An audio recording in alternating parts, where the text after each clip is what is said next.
नमस्कार दोस्तों, स्वागत है आपका अपने यूट्यूब चैनल ISPCS एकेडमी में। मैं हूं आपका एजुकेटर मयंक मिश्रा और मैं आपको पढ़ाने जा रहा हूं पॉलिटी, जो हमारी सीरीज़ चल रही है। तो मैं उसको ही कंटिन्यू करूंगा और एक छोटी सी इन्फॉर्मेशन मैं आपको दे देता हूं।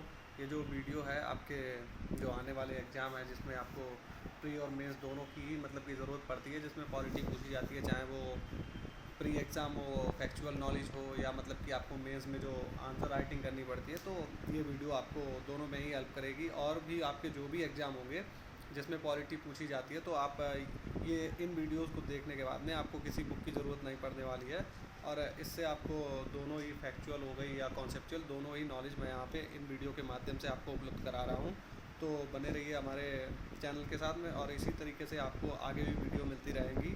और एक बात और है कि अगर आप हमारे चैनल पर नए हैं तो हमारे चैनल को सब्सक्राइब कर लीजिए, और वीडियो अच्छी लगने पर लाइक कर दीजिए। और अगर आपका कोई सजेशन है तो आप कमेंट बॉक्स में उसको नोट डाउन कर सकते हैं। तो चलिए हम लोग अपना जो आज का जो लेक्चर है शुरू करते हैं। तो पिछले लेक्चर में हम लोगों ने मतलब कि कौन सा जो संसद जो हमारा चैप्टर चल रहा था, तो आज मैं इसका पार्ट 2 लेके आया हूँ। पहला पार्ट हम लोगों ने कल के लेक्चर में कंप्लीट किया था।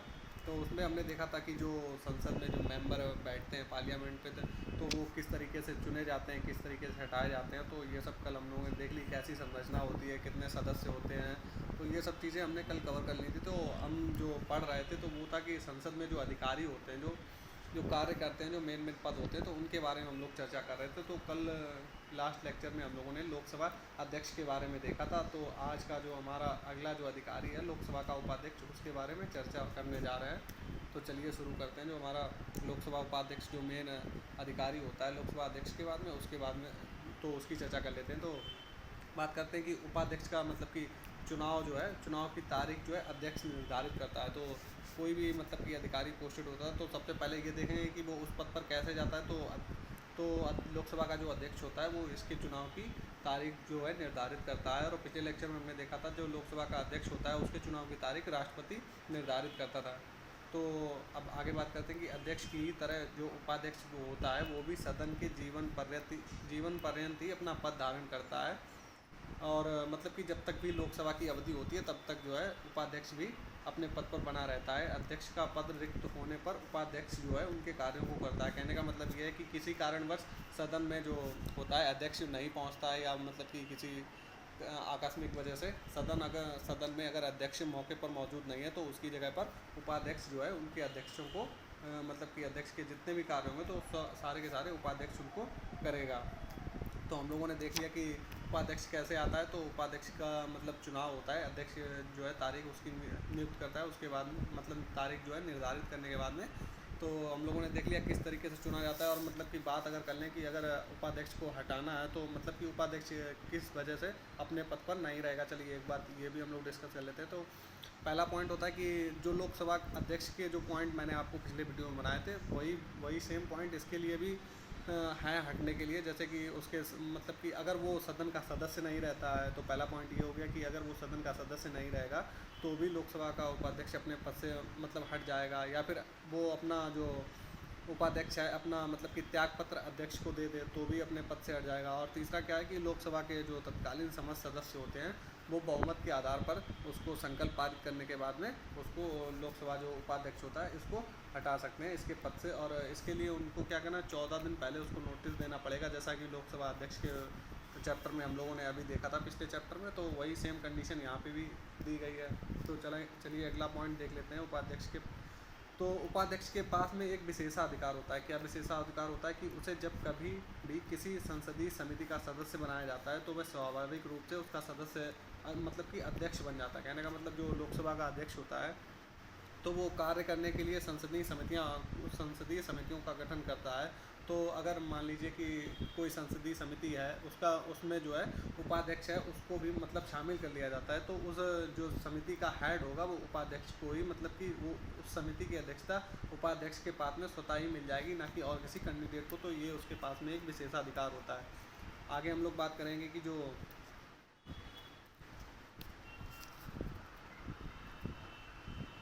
आगे देखेंगे कि जो अध्यक्ष मतलब कि अध्यक्ष या उपाध्यक्ष हो गया, ये पद धारण करते समय कोई अलग से शपथ या प्रतिज्ञा नहीं लेते। कहने का मतलब जो अध्यक्ष हो गया या उपाध्यक्ष हो गया, मतलब कि ये जो है संसद के सदस्य के तौर पर ही मतलब कि शपथ लेते हैं, ना कि वो अध्यक्ष के पद पर जाएंगे या कोई मेंबर उपाध्यक्ष के पद पर जाएगा, तो इसके लिए उसको अलग से शपथ लेने की ज़रूरत नहीं पड़ती है।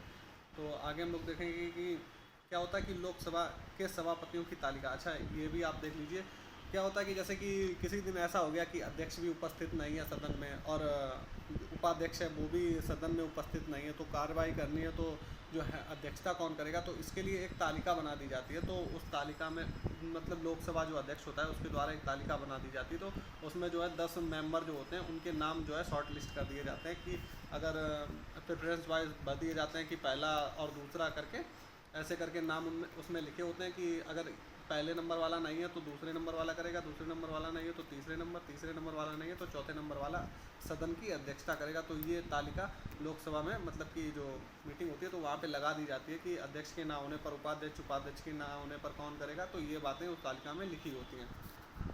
तो हम लोगों ने जो उपाध्यक्ष जो था उसके बारे में हम लोग देख लिया। तो अगला जो हमारा अधिकारी है महत्वपूर्ण, वो है सामयिक अध्यक्ष। सामयिक अध्यक्ष क्या होता है कि ये अस्थायी अध्यक्ष होता है। मतलब कि सबसे पहले क्या होता है कि नई नवेली जो लोकसभा होती है उसका चुनाव जो चुन के जाते हैं जो मेंबर, तो उनमें से क्या होता है कि राष्ट्रपति जो होता है वो लोकसभा के एक सदस्य को सामयिक अध्यक्ष नियुक्त करता है। तो सामयिक अध्यक्ष को बोलते हैं प्रोटेम स्पीकर बोलते हैं, इंग्लिश में हम लोग बोलते हैं प्रोटेम स्पीकर। तो प्रोटेम स्पीकर जो होता है इसको मतलब कि कौन नियुक्त करता है, तो राष्ट्रपति नियुक्त करता है। अच्छा, इसका काम क्या होता है, इसका काम होता है कि इसमें मतलब कि एक बात और ध्यान लीजिए, जो प्रोटेम स्पीकर होता है इसको कौन शपथ दिलाता है, तो राष्ट्रपति दिलाता है इसको। और मतलब कि अच्छा, इसके मतलब कि जो प्रोटेम स्पीकर होता है उसके कार्य क्या क्या होते हैं, तो जो नए जो सदस्य होते हैं, नई लोकसभा जो चुन के जाती है तो उसके जो मेंबर होते हैं तो उनको शपथ दिलाने का काम कौन करता है, प्रोटेम स्पीकर करता है। तो प्रोटेम स्पीकर का मतलब कि ये नॉर्मल सा काम होता है कि वो जो बाकी के मेंबर हैं उनको शपथ दिलाए, और प्रोटेम स्पीकर को कौन शपथ दिलाता है, राष्ट्रपति। ये बात आप याद रखना। तो अगर मतलब कि एक बात मैं और आपको इन्फॉर्मेशन दे दूं कि मेरे द्वारा जो एकदम से मतलब कि जो आपके लिए जो डिटेल्ड क्लास चलाई जा रही है, तो इसके मतलब कि आप जो MCQs जो है वो कुमार सर के द्वारा वीडियो लाई जा रही है, तो आप वहाँ पे जाके उन वीडियोस को चेक कर सकते हैं। तो आपको क्या होगा कि एक रिवीजन टाइप का भी हो जाएगा और आपके जो क्वेश्चन आंसर टाइप की जो फॉर्मेट आपकी प्रैक्टिस भी हो जाएगी, और वहाँ पे अपना जाके आप चेक भी कर सकते हो कि यहाँ से पढ़ने के बाद में आपका मतलब कि एक रिवीजन टाइप का हो जाएगा। और जो क्वेश्चन होंगे वो सर जो सॉल्व करा रहे हैं बहुत ही इंपॉर्टेंट है, जो परीक्षा में आपके जो भी आने वाली, चाहे PCS की परीक्षा हो, BE हो, चाहे RO ARO हो, कोई भी परीक्षा हो, तो उसमें डायरेक्ट आपसे वही क्वेश्चन आपको आपके परीक्षा हॉल में देखने को मिलेंगे पेपर में। तो यहाँ से मतलब कि मेरे जो लेक्चर लेने के बाद में आप जाके उस सीरीज को ज्वाइन करिए, और इमरान सर के द्वारा भी आपको प्रैक्टिस कराई जाएगी GS के जो क्वेश्चन होंगे तो MCQs के, तो आप वहाँ से भी जाकर वो उनसे प्रैक्टिस कर सकते हैं। यहाँ से मतलब कि डिटेल में पढ़ने जाके, डिटेल में पढ़ के आप वहाँ पे जाके क्वेश्चन आंसर की सीरीज की जो चल रही है तो उसकी आप प्रैक्टिस वहाँ पे कर सकते हैं। तो इससे खुद को चेक करने का भी मौका आपको मिल जाएगा। तो चलिए अब हम लोग बात करते हैं लोकसभा की, तो हमने बात कर ली, अब आते हैं राज्यसभा पे। तो राज्यसभा में कौन कौन से अधिकारी होते हैं, उसमें सबसे पहला अधिकारी होता है, हेड होता है वो सभापति। तो जो राज्यसभा का सभापति होता है वो उपराष्ट्रपति होता है। कहने का मतलब उपराष्ट्रपति जो होता है वो इसके पदेन सभापति होता है, और पीठासीन अधिकारी के रूप में सभापति की शक्ति व कार्य लोकसभा के अध्यक्ष के समान ही होती हैं। तो कहने का मतलब जो राज्यसभा का जो सभापति होता है, जो उसका अध्यक्ष होता है, वो मतलब कि वहाँ जो सदन का सदस्य नहीं होता, वो होता है भारत का उपराष्ट्रपति जो उसकी अध्यक्षता करता है राज्यसभा की। तो और मतलब कि इसकी शक्तियाँ क्या होती हैं, जो लोकसभा का अध्यक्ष होता है उसके समान ही इसकी शक्तियाँ होती हैं। अच्छा, दो मामले ऐसे हैं जिसमें जो है उसकी शक्तियाँ समान नहीं है, जिसमें उसमें जो क्या होता है कि जैसे कि लोकसभा अध्यक्ष होता है उसके पास में ज़्यादा पावर होती है। चलिए देख लेते हैं वो 2 पॉइंट। जैसे कि कोई विधेयक जो होता है, तो अच्छा पहले एक बात आप ये जान लीजिए कि बात कर लेते हैं कि विधेयक क्या होता है। तो विधेयक क्या होता है कि जैसे कि जो हमारी संसद में जो विधायिका बोलते हैं उसको, तो जैसे कि कोई कानून बनाना है तो कानून बनने से पहले जैसे कि एक प्रोफार्मा टाइप का हो गया, मतलब कि कच्चा, मतलब कि अभी है जो उसको कानून नहीं बना। जैसे कानून कैसे बनता है कि जैसे कि लोकसभा हो गई या राज्यसभा हो गई, तो अगर उनको किसी मामले पे कानून बनाना है, तो जैसे कि लोकसभा को किसी मुद्दे पे कानून बनाना है तो लोकसभा मतलब कि जो मंत्री होगा या सरकारी मतलब कि कोई मंत्री है या कोई और अन्य सदस्य है, तो वो क्या करेगा, तो वो विधेयक को सदन में रखेगा। उसके बाद में क्या होता है कि जैसे कि लोकसभा में स्टार्ट हुआ विधेयक, तो लोकसभा में वो विधेयक सदन में रखेगा। उसके बाद में क्या होता है, लोकसभा में वो विधेयक जो है पारित होना होता है। उसके बाद में जाएगा राज्यसभा, तो राज्यसभा में भी जब होना होता है, उसके बाद में वो जाता है राष्ट्रपति के पास में। जब राष्ट्रपति उस पर अपने सिग्नेचर कर देते हैं तो उसके बाद में वो बन जाता है कानून। तो उससे पहले जो कानून जो मतलब कि जिस पे अभी राष्ट्रपति के पास मतलब कि हस्ताक्षर नहीं हुए हैं, तो उससे पहले वो कानून नहीं बनता, उससे पहले वो विधेयक रहता है। तो वो विधेयक मतलब कि जो कच्चा कानून आप इसको कह सकते हैं। तो ये बात हमने विधेयक में देख ली, तो ये बात भी आप नोट कर लेना कि विधेयक क्या होता है, शायद आपको अच्छे से समझ में आ गया होगा। तो जो लोकसभा का अध्यक्ष होता है उसके पास में क्या एक्स्ट्रा पावर होती है, जैसे कि कोई विधेयक है तो उसमें ये डिसाइड करना पड़ता है कि ये विधेयक धन विधेयक है या नहीं है। तो ये जो पावर है धन विधेयक को पहचानने की, ये लोकसभा अध्यक्ष के पास में स्पेशल पावर है, जो कि उपराष्ट्रपति के पास में, कहने का मतलब जो राज्यसभा का जो अध्यक्ष होता है उसके पास में नहीं होती। और क्या होता है कि दूसरी पावर क्या स्पेशल है कि संयुक्त बैठक की अध्यक्षता, जैसे कि ज्वाइंट सेशन होता है राज्यसभा और लोकसभा का, जो मतलब कि किसी कानून बनाने को लेकर जब मतभेद हो जाता है तो क्या होता है कि राष्ट्रपति क्या करता है, संयुक्त बैठक मतलब कि संयुक्त बैठक का प्रावधान है कि राष्ट्रपति द्वारा ये आहूत की जाएगी। कहने का मतलब राष्ट्रपति के कहने पर ही संयुक्त बैठक बुलाई जा सकती है। तो उसमें संयुक्त बैठक की जो अध्यक्षता करता है वो लोकसभा का अध्यक्ष करता है, ना कि राज्यसभा का अध्यक्ष उसमें अध्यक्षता नहीं करेगा। तो ये दो स्पेशल पावर जो लोकसभा अध्यक्ष के पास में, वो भी मैंने आपको बता दी। तो अगला पॉइंट हम लोग देखते हैं कि अध्यक्ष के विपरीत जो होता है सभापति सदन का सदस्य नहीं होता। वही बात है कि उपराष्ट्रपति उस सदन का सदस्य नहीं होता, परंतु अध्यक्ष की तरह सभापति भी जो है पहली बार में मत नहीं दे सकता। कहने का मतलब ये है कि जैसे कि वोटिंग होती है तो उसमें हेड का काम क्या होता है कि जैसे कि पक्ष में और विपक्ष में दोनों अगर कोई कानून बन रहा है तो उसमें वोटिंग होती है। तो पक्ष और विपक्ष में अगर मान लीजिए कि 100 वोट पड़े हैं तो 50 पक्ष में पड़ गए, 50 विपक्ष में पड़ गए, तो जो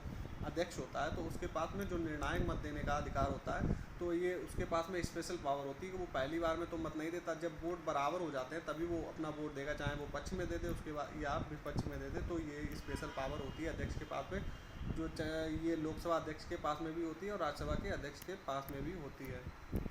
चलिए, हम लोगों ने राज्यसभा के अध्यक्ष के बारे में बात कर ली।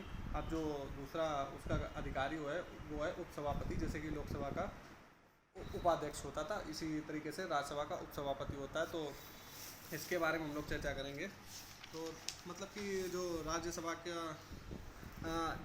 होती है वो अपने सदस्यों के बीच से ही स्वयं अपना उपसभापति चुन लेती है। तो बात करते हैं कि जो हमारी राज्यसभा है उसके जो सदस्य होते हैं तो उनमें से ही उपसभापति को चुना जाता है। तो और कहने का मतलब कि हम लोगों ने देख लिया कि चुना कैसे जा सकता है, और जो है अब बात करते हैं कि उसको हटाया कैसे जा सकता है। तो हटाने के लिए वही सेम कंडीशन है, चाहे वो लोकसभा का अध्यक्ष हो, चाहे वो उपाध्यक्ष हो, और इसके भी वही मतलब कि पॉइंट दिए गए कि अगर उसकी राज्यसभा से सदस्यता समाप्त हो जाए, या वो सभापति को अपना लिखित इस्तीफा सौंप दे, या राज्यसभा के द्वारा बहुमत के द्वारा उसे हटाने का संकल्प लाया जाए, तो ये 3 पॉइंट ही मतलब कि चलते हैं, चाहे वो लोकसभा का अध्यक्ष हो, उपाध्यक्ष हो या राज्यसभा का उपसभापति हो। तो इन तीनों को ही हटाने के यही 3 पॉइंट हैं। तो हम लोगों ने देख लिया कि किस तरीके से वो नियुक्त किया जाता है और किस तरीके से उसको हटाया जाता है। तो अगली बात कर लेते हैं उपसभापतियों की तालिका। जो जैसा कि अभी हम लोगों ने ऊपर पढ़ा था कि लोकसभा में क्या होता है कि जो तालिका होती है कि मतलब कि अध्यक्ष और उपाध्यक्ष के ना होने पर जो कौन उसकी मतलब कि मीटिंग का हेड होगा, जो अध्यक्षता कौन करेगा सदन की, तो उसके लिए तालिका बना दी जाती है कि अगर अध्यक्ष नहीं है तो उपाध्यक्ष नहीं है, तो इस तरीके से कर करके 10 लोगों की लिस्ट बना दी जाती है। तो वो सीक्वेंस से होती है प्रेफरेंस के हिसाब से कि अगर नहीं आ रहा है तो उसके स्थान पे कौन उसकी सदस्यता करेगा। तो ये बात तालिका में लिखी होती है। तो हम लोगों ने देख लिया कि जो संसद के जो अधिकारी होते हैं तो उनके बारे में हम लोगों ने चर्चा कर ली। अब हम लोग देखते हैं कि संसद का एक सचिवालय होता है। मतलब कि क्या होता है कि संसद के दोनों सदन, राज्यसभा और लोकसभा का पृथक सचिवालय स्टाफ होता है। मतलब कि राज्यसभा का अलग होगा और लोकसभा का अलग होगा, और उनकी भर्ती एवं सेवा शर्तें जो हैं वो संसद निर्धारित करेगी। तो उसमें जो कर्मचारी होंगे उनकी भर्ती और उनकी जो सेवा शर्तें होंगी वो संसद के द्वारा निर्धारित की जाएंगी। और क्या होता है कि दोनों सदनों के सचिवालय का मुखिया जो होता है वो महासचिव होता है, और वह स्थायी अधिकारी होता है, और उसकी नियुक्ति सदन का अधिकारी करता है। तो जो मतलब कि जो सचिवालय होता है तो उसका मुखिया जो होता है उसको महासचिव बोला जाता है, और ये एक स्थायी अधिकारी होता है। ना कि मतलब कि ऐसा नहीं है कि जैसे कि लोकसभा भंग होने के बाद में उस अधिकारी को हटा दिया जाए, ऐसा नहीं होता है। वो स्थायी अधिकारी होता है कि मतलब कि आप कह सकते हैं जो एक आईएएस ऑफिसर हो उसका प्रमोशन होकर वहाँ पे पहुँच जाता है। जो भी सिविल सर्वेंट होते हैं तो वही जो है इस काम को करते हैं तो वही उन्हीं उन्हीं की नियुक्ति करी जाती है। जो लोकसभा का अध्यक्ष होता है या वहाँ मतलब कि राज्यसभा का अध्यक्ष हो गया तो वही इनकी नियुक्ति करता है। ठीक है। तो अच्छा, सचिवालय का काम क्या होता है कि जैसे कि कानून जो भी बनना है, कार्रवाई कैसी होगी, तो ये जो भी कागजी कार्रवाई जो भी होती है वो मतलब कि सदन के सचिवालय में ही होती है। तो इसलिए सचिवालय का मतलब कि सचिवालय होता है प्रत्येक सदन का। अब हम लोग देख लेते हैं कि सदन में नेता की बात कर लेते हैं कि सदन में जो नेता होता है वो कौन होता है। चलिए उसके बारे में हम लोग डिस्कस कर लेते हैं। तो सदन में नेता की बात अगर हम करें तो क्या होता है कि लोकसभा के नियमों के तहत सदन का नेता जो है अभिप्राय प्रधानमंत्री, मतलब कि नॉर्मल तौर पे जो क्या होता है कि जो सदन का नेता है वो प्रधानमंत्री जो होता, अगर मतलब कि प्रधानमंत्री लोकसभा से चुना हुआ है तो क्या होता है कि लोकसभा में अगर सदन का नेता जो है वो नॉर्मल रूप से प्रधानमंत्री ही होता है। अगर मतलब कि बाई चांस ऐसा भी होता है कि प्रधानमंत्री नहीं होता तो क्या होता है कि यदि वह लोकसभा का सदस्य या प्रधानमंत्री द्वारा सदन का नेता के रूप में मनोनीत कोई मंत्री, मतलब कि प्रधानमंत्री अगर उस सदन का नेता नहीं है तो प्रधानमंत्री क्या करता है किसी और मंत्री को लोकसभा में सदन का मतलब कि जो लोकसभा का सदस्य हो उसे सदन का नेता मतलब कि मनोनीत कर देता है। और राज्यसभा की बात करें तो राज्यसभा में भी एक सदन का नेता होता है, वह मंत्री होता है, और राज्यसभा का सदस्य भी जिसे प्रधानमंत्री द्वारा मनोनीत किया जा सके। मतलब कहने का मतलब कि अगर प्रधानमंत्री लोकसभा से चुना हुआ है तो वो लोकसभा में सदन का नेता हो जाता है। मतलब कि अगर उसके पास ऑप्शन होता है कि अब क्या होता है कि जैसे राज्यसभा में तो वो नहीं जा सकता है तो राज्यसभा का एक मेंबर होता है। मतलब कि अगर कोई मंत्री है राज्यसभा से जो मंत्री बनाए जाते हैं तो उन्हीं में से किसी एक को सदन का नेता जो है प्रधानमंत्री मनोनीत कर देता है। तो हम लोगों ने सदन का नेता की बात कर ली। अच्छा, विपक्ष का नेता, अभी तक तो सदन का नेता मतलब कि वो होता है कि जो जैसे कि गवर्नमेंट जो पावर में है तो उसका मतलब कि हेड बना दिया जाता है, तो मुख्य प्रवक्ता वही होता है जो सदन का नेता। अच्छा, विपक्ष का नेता हम लोग देख लेते हैं कि विपक्ष के नेता में क्या क्या खूबियाँ होती है। तो विपक्ष के नेता में मतलब कि सबसे बड़ी पार्टी के कुल सदस्य के कुल 10वें हिस्से के करीब होने चाहिए। कहने का मतलब कि टोटल मतलब कि मान लीजिए कि 552 सीटें लोकसभा की हैं तो इसमें क्या होना चाहिए कि जो भी पार्टी विपक्ष में है तो मैक्सिमम उसके पास 10% कैंडिडेट होने ही चाहिए, तभी मतलब कि वो एलिजिबिलिटी ये फॉलो करेगा कि उसका विपक्ष का नेता मतलब कि वो सदन में होगा। अगर मतलब मान लीजिए कि 10% किसी मतलब कि जो विपक्ष की पार्टी है जो सबसे बड़ी, अगर उसके पास में 10% मतलब कि ये नहीं है तो उसको दिक्कत आने वाली है। कहने का मतलब यही है कि विपक्षी पार्टी जो विपक्ष का नेता हो उसे बनाने के लिए जो सदन की टोटल संख्या है उसका 10% जो है विपक्ष की पार्टी के पास में होना चाहिए, तभी वो विपक्ष का नेता अपना चुन सकती है। तो अच्छा, उसमें आगे क्या होता है कि जो उसके वेतन एवं भत्ते एवं सुविधाएं जो होती हैं वो सारी की सारी कैबिनेट मंत्री की ही तरह मिलती हैं। तो विपक्ष का नेता का जो पद है वो कैबिनेट मंत्री के समान होता है। तो आगे हम लोग देखेंगे कि सदन के नेता एवं विपक्ष के नेता का पद जो है संविधान में उल्लिखित नहीं है। कहने का मतलब कि जो हमारा संविधान है तो उसमें सदन के नेता और विपक्ष के नेता का प्रावधान कोई नहीं है। ये मतलब कि ये परंपरा के रूप में एक रख लिया गया है, ना कि इसका हमारे संविधान में ऐसा कोई वर्णन नहीं है कि सदन का नेता कौन होगा, विपक्ष का नेता होगा। तो ये बस संसदीय प्रक्रिया का ही एक भाग है। तो अगला जो हम लोग देख लेते हैं, अगला अधिकारी है वो विप सचेतक होता है। विप और सचेतक के मतलब कि देख लेते हैं कि विप और सचेतक क्या होता है। तो ये क्या होता है कि प्रत्येक राजनीतिक दल चाहे वह सत्ता में हो या विपक्ष में संसद में अपना विप होता है, उस मतलब कि एक विप नियुक्त करता है। तो विप का क्या काम होता है कि उसकी जिम्मेदारी होती है कि वह अपने पार्टी के नेताओं को बड़ी संख्या में सदन में उपस्थित रखे और संबंधित मुद्दों के पक्ष या खिलाफ पार्टी का सहयोग करे। कहने का मतलब कि जो पार्टियां होती हैं चाहे वो पावर में हो या विपक्ष में हो, तो वो क्या करती हैं कि अपनी पार्टी का एक मुखिया चुन लेती है। तो उसका काम क्या होता है कि जो सदन चलता है तो उसमें जो उसकी पार्टी के जो बाकी मेंबर हैं तो वो सदस्य उपस्थित होंगे या नहीं होंगे, या वो कहाँ पे वोटिंग कर रहे हैं, या वो मतलब कि किस मुद्दे पर बहस कर रहे हैं या शांत है। तो ये संसद के जो उसकी पार्टी के जो सदस्य होंगे उनके व्यवहारों पर नज़र रखने का काम क्या होता है, विप का होता है, सचेतक का। तो सदस्यों के लिए माना जाता है कि वे विप के निर्देशों का पालन करें।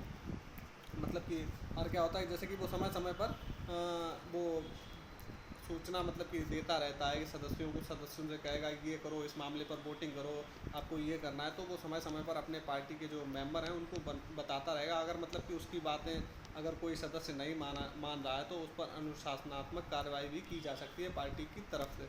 तो विप का क्या काम होता है तो वो हम लोगों ने देख लिया। तो जैसे कि मान लीजिए कहीं वोटिंग होनी है तो विप ही डिसाइड करेगा, सबको बताएगा कि आपको कहाँ पे वोटिंग करनी है, किस मुद्दे पर कहाँ पे आपको वोट करना है, किस मुद्दे पर बोलना है, किस पे नहीं बोलना है, कब सदन में उपस्थित होना है, ये सारी की सारी जानकारी विप के पास में होती है। तो आगे हम लोग देख लेते हैं। तो हम लोगों ने जो अधिकारी थे संसद के, तो वो हम लोगों ने देख ली। अब हम लोग बात करते हैं कि संसद के जो सत्र होते हैं, संसद की जो मीटिंग होती है, बैठक होती है, वो किस तरीके से होती है, अब हम उस पर चर्चा करने वाले हैं। तो संविधान में वर्णित है कि दोनों सत्रों के बीच अधिकतम 6 माह से ज़्यादा अंतराल नहीं होना चाहिए। कहने का मतलब ये होता है जैसे कि जो हमारी संसद होती है, तो उसमें जो हमारे संविधान में प्रावधान है कि जो एक मीटिंग होनी है, देखिए एक जैसे कि एक सत्र होता है, ठीक है, एक सत्र में क्या होता है, कई मीटिंगें होती हैं। तो सत्र के अंदर में होती हैं मीटिंग्स। तो जो डेली का काम होता है उसको बोलते हैं मीटिंग, और जो सत्र का काम होता है कि जैसे कि महीने का, जैसे कि एक टाइम ड्यूरेशन हो गई, जैसे कि 2 महीने हो गए या 3 महीने हो गए, ये टोटल मतलब कि जैसे कि काम चलेगा, संसद आज से स्टार्ट हुई और 2 महीने तक मतलब कि उसने लगातार बैठकें की, तो ये पूरा हो जाएगा एक सत्र। और जो एक बैठक होती है वो सिंपल सी एक बैठक होती है, मतलब कि दिन के हिसाब से उसको मीटिंग बोलते हैं।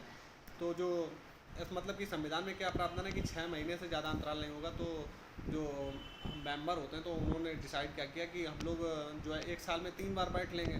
तो 3 बार अगर हम लोग जो है सत्र, अगर हमारा सत्र जो हमारे 3 होंगे, तो उसमें जो हमारी ये जो 6 माह का अंतराल वाला है, तो ये कहीं ना कहीं उससे सॉर्ट आउट हो जाएगा कि 3 बार बैठेंगे तो 6 महीने का जो ये टाइम पीरियड है ये कहीं ना कहीं कवर हो जाएगा। नहीं तो ऐसा अगर 2 मीटिंगें रखते हैं तो बीच में 6 महीने का डिफरेंस जो है कहीं ना कहीं दिक्कत दे जाता है। तो इसके लिए मतलब कि जो है हमारे यहाँ पे 3 सत्र लागू कर दिए गए। तो पहला सत्र जो होता है बजट सत्र, ये कब से, फरवरी से मई तक चलता है। दूसरा होता है मानसून सत्र, ये जुलाई से सितंबर तक चलता है। तीसरा होता है शीतकालीन सत्र, ये नवंबर से दिसंबर के बीच में चलता है। तो ये तीनों सत्र होते हैं। तो इन सत्रों के अंतर्गत ही बैठकें होती हैं। तो इसी में कानून बनते हैं या बजट पारित होता है, तो इन बैठकों के अंतर्गत होता है। अब चलिए जो बात कर लेते हैं, सत्र जो स्टार्ट होता है, पहला सत्र स्टार्ट होगा तो वो किस तरीके से होता है। तो पहला मतलब स्टार्टिंग कैसे होगी, सत्र आउट करना। स्टार्टिंग को हम मतलब कि जो संसदीय भाषा है उसमें बोलते हैं कि सत्र को आउट करना। जो पहली मीटिंग मतलब कि पहला सत्र स्टार्ट होगा, जब उसके बाद में पहली मीटिंग होगी तो उसको बोलते हैं सत्र आउट करना। इसमें क्या होता है कि सभा में उपस्थित होने का आदेश देना। तो ये आदेश कौन देता है, राष्ट्रपति। तो मतलब कि जो पहला सत्र चालू होता है तो उसको मीटिंग सभी जो मेंबर हैं उनको उपस्थित होने का आदेश राष्ट्रपति देता है कि आप जो सत्र जो है वो चालू होने वाला है, तो ये आदेश देगा कि आप सभी लोग उपस्थित होइए। तो ये काम राष्ट्रपति के द्वारा होता है। तो इसमें क्या होता है कि संसद का सत्र जो है प्रथम बैठक से लेकर 17वें के मध्य की अवधि तक है। कहने का मतलब वही है कि एक सत्र कब तक चलेगा कि जब तक 17वां नहीं हो जाता। 17वां का मतलब कि अंत हो जाता है उस सत्र का। आगे हम लोग इस पर चर्चा करेंगे। तो तब तक चलता है पहला सत्र। अच्छा, तो हम लोगों ने देख ली कि मीटिंग स्टार्ट हो गई, किस तरीके से स्टार्ट हुई। जैसे कि राष्ट्रपति सबको आदेश देगा सत्र आउट करने का, तो सभी लोग अभी उसमें बैठ गए। अच्छा, अब बैठ गए तो उसके बाद में क्या होता है, तो उसके बैठने के बाद में सारे मेंबर बैठ गए। तो उसके बाद में जैसे कि स्थगन क्या होता है, चलिए स्थगन पे चर्चा कर लेते हैं। तो स्थगन में क्या होता है कि संसद के एक सत्र में जैसे कि काफ़ी बैठकें होती हैं, तो इसमें क्या होता है कि स्थगन का मतलब होता है कि स्थगन द्वारा बैठकों के कार्य को कुछ निश्चित समय के लिए निलंबित किया जा सकता है। जैसे कि मान लीजिए कि जैसे कि कोई कानून पे वोटिंग होनी है या बहस चल रही है, तो मतलब कि विवाद होने की, जैसे कि संसद में आप लोग टीवी चैनल पर भी देखते हैं, तो कभी कभी क्या एकदम से लड़ाई झगड़ा भी होने लगता है सदन में। तो उसमें क्या करता है जो अध्यक्ष होता है, तो उसके वो क्या करता है कि वो कह देगा कि सदन स्थगित किया जाता है 1 दिन के लिए, 2 दिन के लिए, 4 हफ्ते के लिए या 1 घंटे के लिए, मतलब कि स्थगित कर सकता है। ये कौन करता है, ये लोकसभा का अध्यक्ष करेगा। और अगर मतलब कि राज्यसभा में है तो राज्यसभा का अध्यक्ष करेगा। तो ये स्थगन का मतलब होता है कि जैसे कि उसी मतलब जो सत्र है उसको मतलब कि ये बैठकों के लिए होता है। जैसे जो बैठकें चलती हैं तो उसमें स्थगित कर दिए कि अब 2 दिन तक जो है बैठक नहीं होगी या 2 घंटे तक बैठक नहीं होगी, तो ये जो है स्थगन के अंतर्गत आता है। अच्छा, अगला क्या होता है, जैसे कि बात कर लेते हैं कि अनिश्चित काल के लिए स्थगन। अनिश्चित काल के स्थगन में क्या होता है, वही होता है कि जब सदन को बिना बताए स्थगित कर दिया जाए। कहने का मतलब कि जो अध्यक्ष होता है वो टाइम पीरियड आप मेंबर्स को ना बताए कि अगली बैठक कब होगी, तो और अब उसे किस दिन आउट किया जाएगा। तो इसके लिए अनिश्चित काल के लिए स्थगन बोला जाता है कि अगर टाइम पीरियड अध्यक्ष नहीं बताता है कि अगली बैठक कब होगी, तो उसको हम बोलेंगे कि वो अनिश्चित काल तक के लिए स्थगित कर दी गई है वो बैठक। तो हम लोगों ने देख लिया बैठक बैठ गई, उसके बाद में बीच में बैठक को किस तरीके से स्थगित किया जा सकता है। तो अगला जो हम देखेंगे वो है सत्रावसान। तो चलिए देखते हैं कि सत्रावसान में क्या होता है। तो बात करते हैं सत्रावसान की। तो सत्रावसान में क्या होता है कि पीठासीन जो अधिकारी होता है, कहने का मतलब अध्यक्ष होता है, वो सदन के सत्र के पूर्ण होने पर अनिश्चित काल के लिए स्थगित करता है और इसके कुछ दिनों में ही राष्ट्रपति सदन का सत्रावसान और सत्रावसान की अधिसूचना जारी करता है। कहने का मतलब ये जो लोकसभा का अध्यक्ष होगा, वो जैसे कि कोई सत्र चल रहा है, ठीक है, उसमें कार्य पूरा हो चुका है और अगर लोकसभा अध्यक्ष को लग रहा है कि कार्य पूरा हो चुका है, तो वो क्या करेगा, वो अनिश्चित काल के लिए वो स्थगित कर देगा। जो सत्र चल रहा है उसको अनिश्चित काल के लिए स्थगित कर देगा। उसके बाद मतलब कि उसके जो थोड़े से कुछ दिनों के बाद में क्या राष्ट्रपति क्या करेगा कि सदन के सत्रावसान की अधिसूचना जारी करता है। तो सदन के जो सत्रावसान की जो सूचना जारी करता है वो कौन करता है, राष्ट्रपति जारी करता है। अच्छा, सत्रावसान का मतलब क्या है कि जो सत्र चल रहा था, जो एक सत्र चल रहा था, चाहे वो बजट सत्र हो, मानसून सत्र हो या कुछ भी हो, तो जो एक सत्र चला तो वो सत्र को मतलब कि समाप्त करने के लिए अधिसूचना राष्ट्रपति जारी करेगा, वो एक पर्टिकुलर सत्र के लिए। तो इसी तरीके से जो 3 सत्र होते हैं, तो उनके तीनों के जो अलग अलग सत्र होते हैं, तो उनको भी सत्रावसान करने की सूचना जो है राष्ट्रपति ही जारी करता है। तो अब बात कर लेते हैं कि विघटन। तो अब हम लोग देखेंगे कि जो मेंबर होते हैं, कि जो सारे के सारे मेंबर होते हैं, वो किस तरीके से हटाए जाते हैं। मतलब कि इसमें क्या होता है कि जो जो सदन होता है उसके जीवन काल जो होता है उसको समाप्त करने का समाप्त जो किया जाता है, तो उसको जो है विघटन बोलते हैं। तो विघटन में चलिए देख लेते हैं। तो एक स्थायी सदन होने के कारण राज्यसभा विघटित नहीं की जा सकती है। तो ये बात भी आप नोट कर लीजिएगा, तो क्योंकि ये स्टेटमेंट आपसे कई बार पूछा जाता है कि क्या राज्यसभा विघटित हो जाती है या नहीं। तो राज्यसभा जो है वो एक स्थायी सदन है, वो और उसको कभी भी विघटित नहीं किया जा सकता। सिर्फ और सिर्फ लोकसभा का विघटन होता है। तो जो लोकसभा होती है उसका ही विघटन होता है, कि ना कि राज्यसभा का। तो लोकसभा जो है को 2 कारणों से विघटित किया जा सकता है। किन किन कारणों से, चलिए हम लोग देख लेते हैं। एक तो पहला कारण क्या है कि स्वयं विघटित, मतलब कि उसका कार्यकाल लोकसभा का पूरा हो जाने के बाद में वो स्वतः ही मतलब कि विघटित हो जाती है। दूसरा क्या होता है कि जब राष्ट्रपति सदन को विघटित करने का निर्णय ले, जैसे कि इसमें मतलब कि प्रधानमंत्री की जो सिफारिश होती है वो लागू होती है। जैसे प्रधानमंत्री राष्ट्रपति पर कहता है कि आप सदन को जो है विघटित कर दीजिए, तो उस मतलब कि सिचुएशन में भी राष्ट्रपति क्या करता है, वो सदन को विघटित करने का निर्णय लेगा। तो ये 2 पॉइंट थे जो लोकसभा को विघटित करने के लिए महत्वपूर्ण है। तो आगे हम लोग चर्चा करेंगे जो पॉइंट लिखा हुआ है। आगे क्या है कि जब लोकसभा विघटित की जाती है तो इसके सारे कार्य, जैसे कि विधेयक हो गया, मतलब कि जो जैसे कि लोकसभा विघटित हो गई तो उसमें जो सारे कार्य चल रहे थे जो पुरानी लोकसभा में, जैसे कोई विधेयक था, कोई प्रस्ताव सदस्यों के द्वारा लाया गया था, कोई संकल्प लाया गया, कोई नोटिस जारी की गई थी, कोई याचिका जारी करी गई थी, तो ये सारे के सारे कार्य जो है वो समाप्त हो जाते हैं। मतलब कि जो पुरानी लोकसभा जैसे ही विघटित होगी तो ये सारे के जो पुराने काम होंगे वो सारे के सारे विघटित हो जाएंगे। अब हम लोग थोड़ी सी बात कर लेते हैं कि समाप्त होने वाले विधेयकों के संबंध में निम्न स्थिति, जैसे कि बात कर लेते हैं विधेयकों की। तो विधेयक मैंने अभी आपको ऊपर समझा दिए, तो मैं यहाँ पे नहीं समझाऊंगा कि विधेयक क्या होते हैं। तो विधेयक, तो जैसे कि जो विधेयक जो होते हैं तो उनके बारे में चर्चा कर लेते हैं कि कौन सा विधेयक, जैसे कि लोकसभा समाप्त हो गई तो वो कौन सा विधेयक होगा जो उसके लोकसभा के विघटन के बाद में समाप्त हो जाएगा, और कौन सा विधेयक लोकसभा के विघटन के बाद में समाप्त नहीं होगा। चलिए एक एक करके हम लोग देख लेते हैं। जैसे कि कोई विधेयक है जो विचाराधीन है, मतलब कि लोकसभा में कोई विधेयक जो विचाराधीन है, चाहे लोकसभा में रखा गया हो या फिर राज्यसभा के द्वारा हस्तांतरित किया होगा। जैसे कि कोई बिल मतलब कि सदस्य लोकसभा के सदन पे लेके आया और उस पर अभी वोटिंग नहीं हुई है, और उसके बाद में उससे पहले क्या हुआ, लोकसभा विघटित हो गई, तो वो जो बिल होगा वो स्वतः ही समाप्त हो जाएगा। चाहे मतलब कि अगर राज्यसभा ने अपने पास से उसको हस्तांतरित किया हो तो भी वो बिल समाप्त हो जाएगा। अच्छा, सेकंड बात कर लेते हैं कि जो लोकसभा में पारित किंतु राज्यसभा में विचाराधीन विधेयक समाप्त हो जाएगा। तो इसमें क्या होता है कि जैसे कि लोकसभा जो होती है उसके द्वारा कोई बिल जो है पारित कर दिया गया, मतलब कि कोई अधिनियम जो है पारित कर दिया गया, विधेयक, और वो पहुंच गया राज्यसभा में, और राज्यसभा ने अभी उस पर वोटिंग नहीं हुई है। राज्यसभा में सिर्फ विचाराधीन है, उस पर काम चल रहा है, उस पर विचार हो रहा है, कि ना कि वोटिंग हुई, सिर्फ उस पर अभी चर्चा चले, तो वो विधेयक भी लोकसभा के विघटन के बाद में समाप्त हो जाएगा। अगला हम लोग पॉइंट देखेंगे। तो अगला पॉइंट क्या है, तो अगला जो है कि ऐसा विधेयक जो दोनों सदनों में असहमति के कारण पारित ना हुआ और राष्ट्रपति ने विघटन होने से पूर्व दोनों सदनों की संयुक्त बैठक बुलाई हो, समाप्त नहीं होगा। तो इसमें कहने का मतलब, जैसे कि कोई विधेयक है, तो जैसे कि लोकसभा के द्वारा पारित हो चुका है वो विधेयक और वो गया राज्यसभा में, और सहमति दोनों की नहीं बन रही है, मतलब कि असहमति है दोनों पे, मतलब कि वोटिंग को लेकर। तो क्या, जैसे राष्ट्रपति क्या करता है उस सिचुएशन में, राष्ट्रपति क्या करता है, संयुक्त बैठक बुलाता है वोटिंग के लिए। तो राष्ट्रपति ने अगर संयुक्त बैठक बुलाने का आदेश जो है वो जारी कर दिया है, और उसके बाद में लोकसभा अगर विघटित हो गई है, उसके बाद मतलब कि जो राष्ट्रपति द्वारा आदेश जारी किया गया है संयुक्त बैठक का, उसके बाद में अगर लोकसभा विघटित होती है तो वो विधेयक जो है समाप्त नहीं होगा, उस पर मतलब कि वोटिंग होगी। जो नई लोकसभा आएगी, मतलब कि जो नई लोकसभा के जो मेंबर होंगे तो वो भी उसमें वोटिंग करेंगे। ऐसा नहीं होगा कि वो विधेयक समाप्त कर दिया जाए।